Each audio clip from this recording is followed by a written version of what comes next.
મહત્વના સમાચાર પર નજર કરીએ તો ખાતરની અછત હોવાની વાત દિલીપ સંઘાણીએ સ્વીકારી છે। સંઘાણીએ કહ્યું, ચાઇનાએ ખાતર આપવાનું બંધ કરતા અછત સર્જાઈ છે।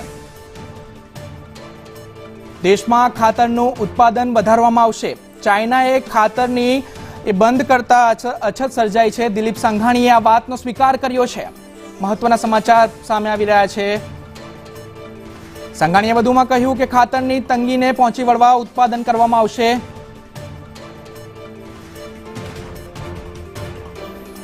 તો સંઘાણીએ આ વાતનો સ્વીકાર કર્યો છે। ખાતરની અછત હોવાની વાતનો સંઘાણીએ સ્વીકાર કર્યો છે। સંઘાણીએ વધુમાં કહ્યું કે દેશમાં ખાતરનું ઉત્પાદન વધારવામાં આવશે।